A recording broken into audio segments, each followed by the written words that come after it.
What's up, you guys? Welcome back to the channel. This video comes from the Young America's Foundation and is titled Make Men Strong Again. Shapiro roasts the left for destroying duty. Now, this isn't going to be the typical Young America's Foundation video we always watch. This guy just happened to ask a very good question. So this isn't an argument. This is an agreement. So don't forget to like, comment, share, and subscribe while we're watching. Now let's roll it. How can fathers, husbands, brothers, boyfriends, sons reclaim their place in society and reestablish their authentic masculinity?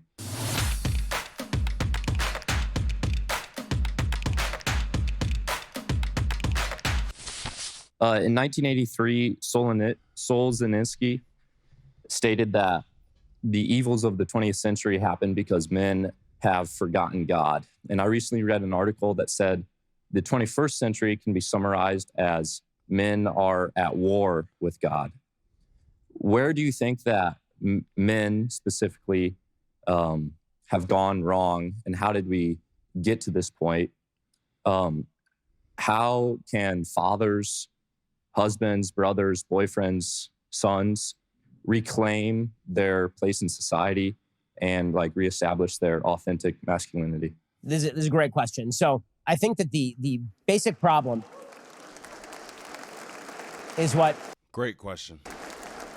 The basic problem is actually a really deep problem that I would call the cult of authenticity. I'm not the person who's really focused on this. The author who's focused on this is a guy named Carl Trueman down in Utah. He wrote a fantastic book called The Rise and Triumph of the Modern Self, maybe the most important book of the last 10 years. And what he basically argues is that after the rise of the Enlightenment, there was also a rise in sort of the Romantic era. And the Romantic poets started to argue that true authenticity was to be found interior, right? It was to be, you look in yourself and you look into your feelings, and that's what makes you truly authentic. See, traditional religion teaches that small children are basically tiny barbarians. And if you've ever dealt with small children, they're tiny barbarians, right? They break things and they yell at you and they hit you and they're completely out of control. And it's your job to civilize them as a parent. It's your job to teach them roles and to teach them rules and to punish them when they do bad things and to reward them when they do good things. Small children are innocent, but they're not good, right? It's your job to teach them the rules for the road so that they become good citizens, right? This is what the process of, this is why civilizing people became a verb, right? You actually had to take people who are not civilized, namely kids, and you had to civilize them to institutions and duties. Then there was the rise of this sort of authentic movement, the authenticity movement. You have to be so authentic. Look to your own feelings. That's the thing that really matters more than anything. Now, for a while, that went nowhere.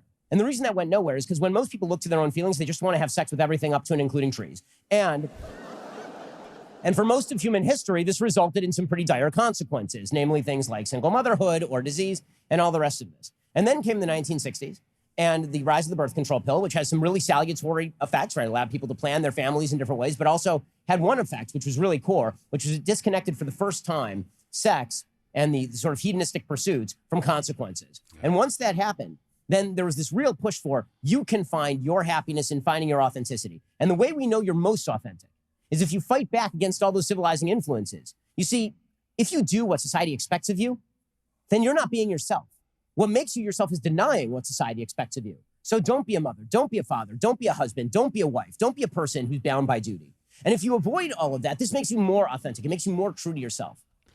So Ben pretty much gave us the time map of, the Enlightenment period, acceptance, and, nowadays it's just full-blown, accept your curves, accept your degeneracy, accept your everything, right? It's ironic.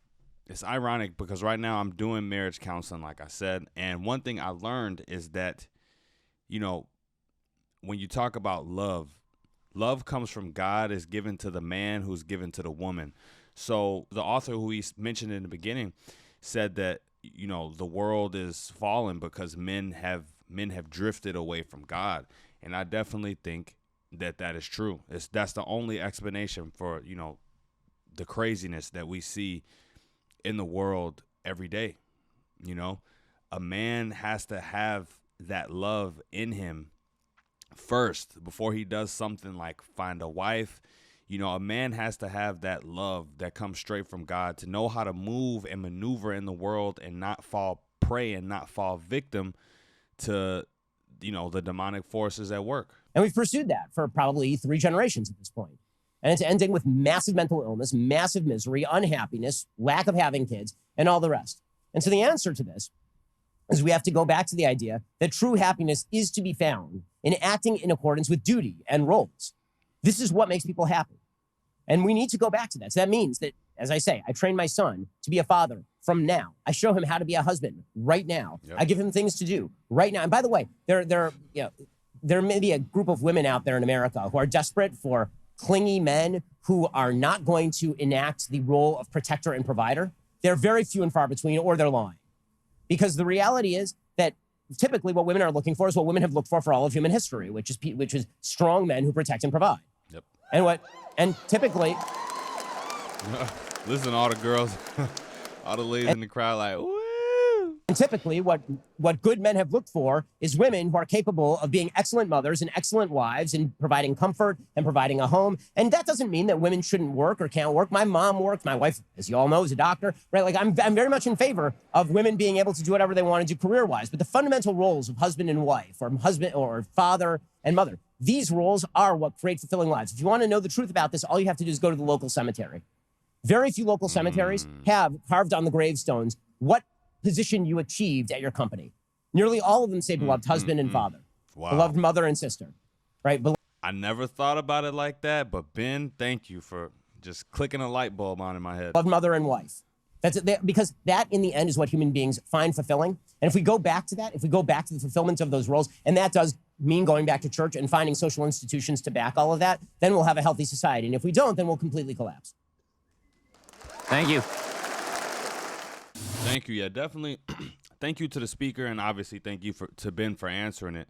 There's this obvious push, and it's been going on for a long time now, to resist or go against tradition, to resist or go against the Bible, to resist or go against, Christianity.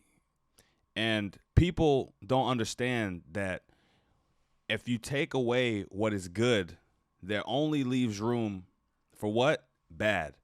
There only leaves room for bad. So, I know so many men, I know so many young men, and just so many people in the world nowadays. They have zero regard for religion at all. They don't see its utility. They don't see its need. They don't see how it helps.